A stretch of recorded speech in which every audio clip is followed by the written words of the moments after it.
proudly blue and white, not just today, but every day. I'm Rolene Marks. This is the Israel Brief, where you guys join me every Monday to Thursday for the top stories from Israel that you might not see in the mainstream media. And today I'm feeling a little extra patriotic. And hey, a girl's got to match her signage sometimes. And that signage belongs to Lay of the Land, who are our partners in helping you to bring this content. So if you're new to it, welcome to it. Today is day 321.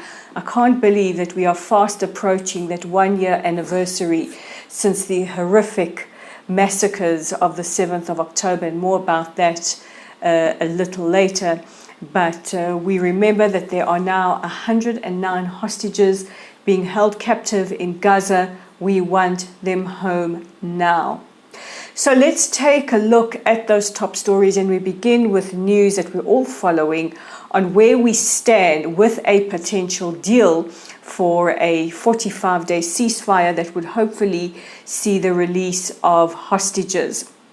The Washington Post reporting that the 45-day ceasefire and hostage release bridging proposal has hit a roadblock. One of the reasons for this is that we have not heard anything back from Hamas. Now, publicly, they have rejected it, but negotiators say they've yet to hear from Hamas.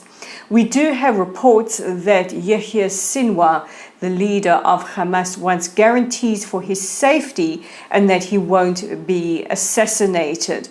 He remains Israel's #1 wanted man, dead or alive. Now, yesterday, President Biden spoke to Prime Minister Netanyahu, urging him to be more flexible when it comes to the Philadelphia corridor. The Philadelphia corridor is a very, very significant and strategic roadway or little stretch of land in the south of the Gaza Strip, very close to the border with Egypt. It is of paramount importance for Israel that there is an IDF presence there to make sure that Hamas does not rearm, that they do not receive weapons smuggled in from Egypt.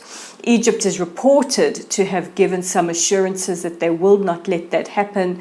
And we had reports last night from the Defense Minister Yoav Gallant that the army had destroyed 150 tunnels in and around the Rafah area. So it gives you a picture of just how embedded and how sophisticated the tunnel networks are underneath Gaza. There is what happens on the top of the land in Gaza, and there's what happens subterranean. And that is a maze of Hamas-built terror tunnels. Absolutely horrific. But the defense minister has said that Israel's Defense Force soldiers are fighting like lions.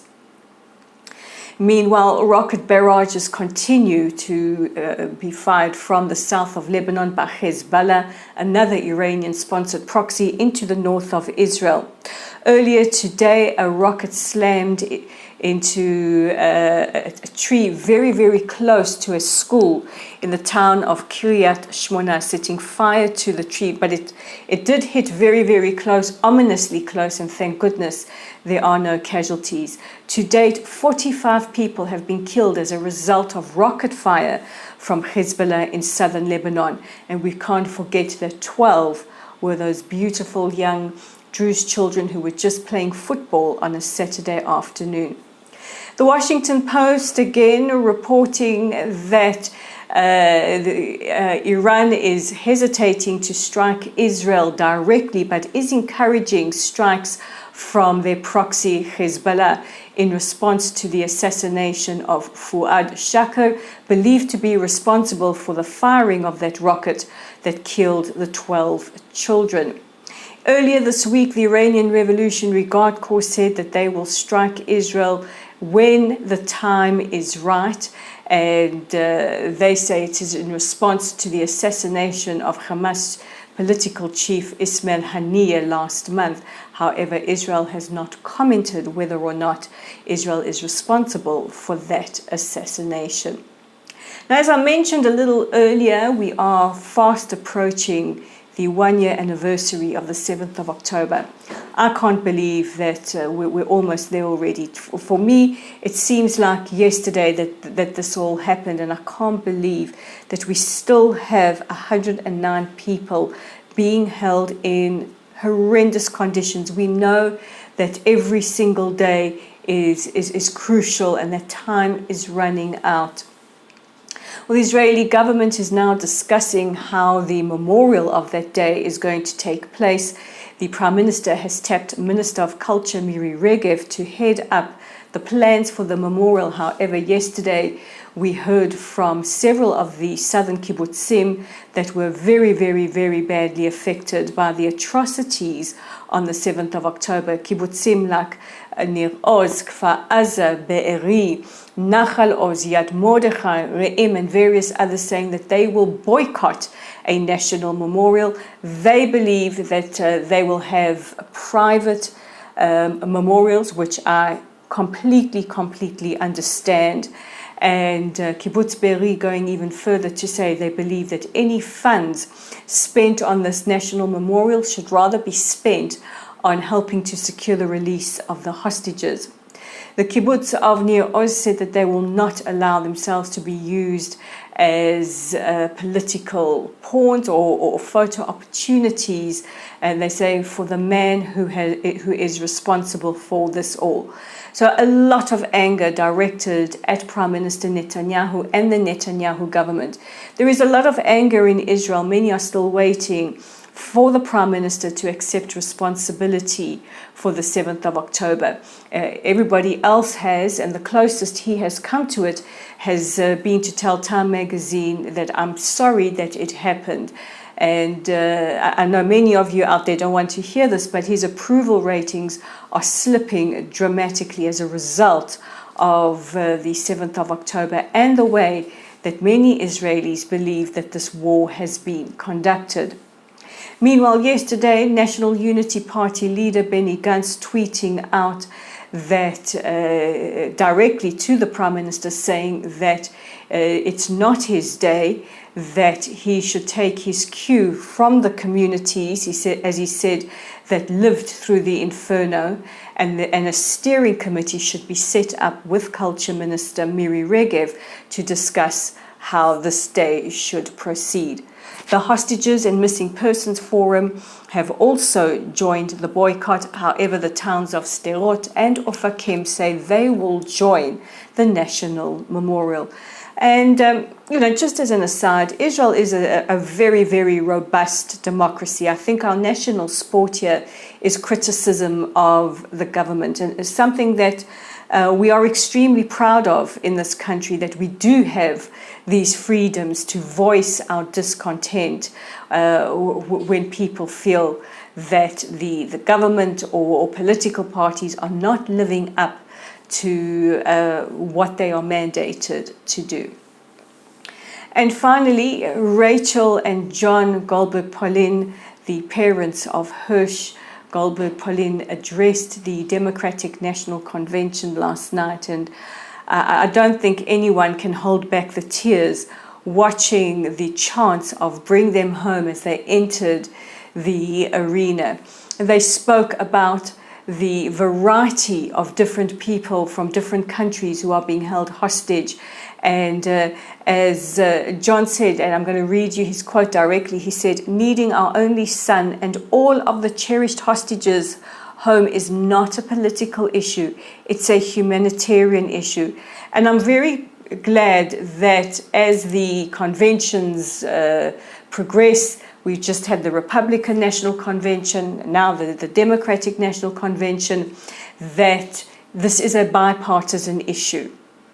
That it doesn't matter which political party Americans are voting for or support, they feel the urgency and the impetus and the humanity to bring our hostages home. And it was very moving to hear these chants at both conventions. And also, I just want to reiterate that at the Israel Brief and at Lay of the Land, we are non-partisan. You won't get our personal political opinions, but we will bring you an indication of what people on the ground here are saying and they are feeling.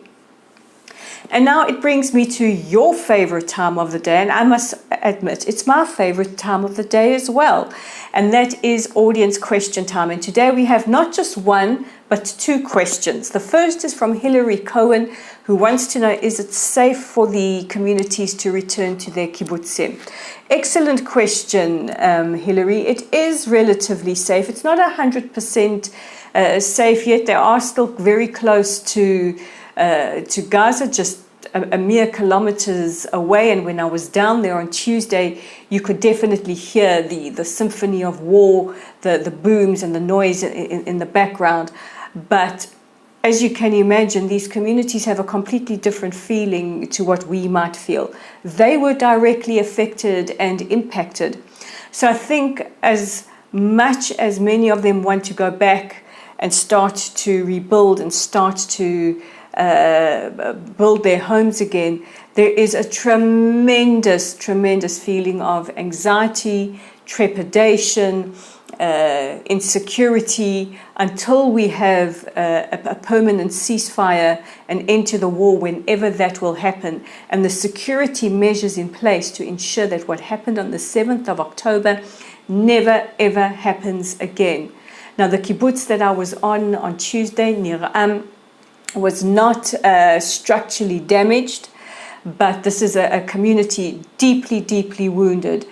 And I've been to some of the other kibbutzim that were damaged, that faced the atrocities, and I don't have adequate words or pictures to describe the kind of devastation. The pictures that you see in the media just don't do justice to the scale of what they endured.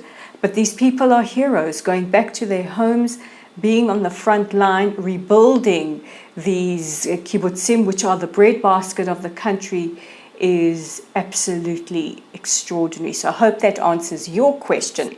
Now on to Bobby Swartz's question. Bobby wants to know, which countries are the hostages from?